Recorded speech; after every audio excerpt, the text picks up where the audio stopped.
ओडिशा सरकार Odisha government land settlement act 1962 अनुसार जो माने भूमिहीन एवं जो मानकर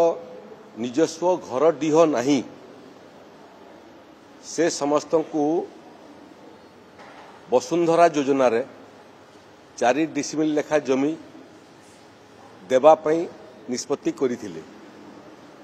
एवं ये कार्यक्रम सफलतार सहित ओडिशा रे चली किंतु ये भितर गुड़िए प्रस्ताव आम पाखरे आसिक पहुंचला जे भूमिहीन से लोकों को कहुच्छी जो मानकर टिके खंडे मध्य जमी नहीं किंतु बहुत एभलिया गरीब लोक अछंती जो गरीब लोक माने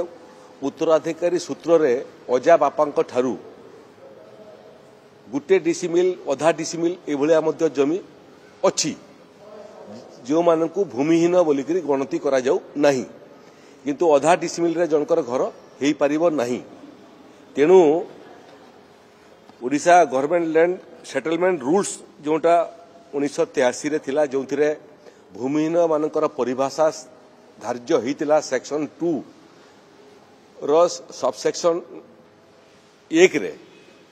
ताकू राज्य सरकार संशोधन करिया पई विचार करूछंती से क्रम रे जो मानक पाखरे 4 डिसिमिल रु जमी कम अछि सेमानकु मध्य वस्तुतः घर डीह हीन व्यक्ति भाव रे विचार करा जीवो एवं 4 डिसिमिल जमी ठारू जिते कम अछि सम परिमाण रो जमी तांकु राज्य सरकार देबे अर्थात जा पाखरे गोटे डिसिमिल उत्तराधिकारी सूत्र रे अछि ताको अधिक 3 डिसिमिल मिली पारिबो जार 2 डिसिमिल अछि ताको अधिक 2 डिसिमिल जमी मिली पारिबो एवं यहाकू नै करी मध्य एक निर्दिष्ट जगार से माने 4 डिसिमिल जमी नेबा पई चाहिए जो जगार तांकर अधा डिसिमिल किमा 1 डिसिमिल जमी अछि ताकू राज्य सरकार को फेरस्त करेले निर्दिष्ट जगार तांकू 4 डिसिमिल जमी एका जगार एका संगरे मिली पारिबो तार संगरे संगरे लैंड सेटलमेंट एक्ट एवं लैंड सेटलमेंट रूल्स रे जो व्यवस्था थिला से व्यवस्था रे 10 वर्ष पर्यंत जो माने वसुंधरा योजना रे 4 डिसिमिल जमी पाउथिले से माने 10 वर्ष परे बिक्री करिवार क्षमता तांको पाखरे सरकार देइथिले तेणु सबसेक्शन 2 अनुसार बहुत गरीब लोक पुणी 10 वर्ष पर पाइथिबा जमी को बिक्री करदेवा फल पुणी भूमिहीन होउतिले एवं पुणी आउ थे वसुंधरा योजना रे आवेदन करथिले तेणु आमे प्रस्ताव रखिचु जे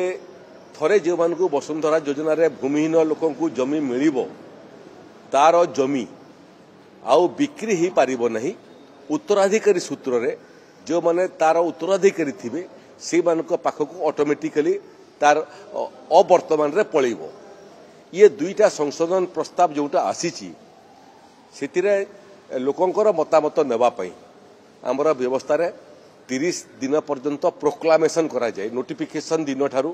गतकाली नोटिफिकेशन हेची तेणु 30 दिन भितर ये उभय प्रस्ताव को जो माने मतामत देवाई चाहिए सजेशन देवाई चाहिए ऑब्जेक्शन देवाई चाहिए से माने राज्य सरकार को सजेशन ऑब्जेक्शन दे पारिबे 30 दिन पूर्ति परे ए बाबद रे विचार करी जो ओडिशा लैंड सेटलमेंट रूल्स रो आवश्यक संशोधन राज्य सरकार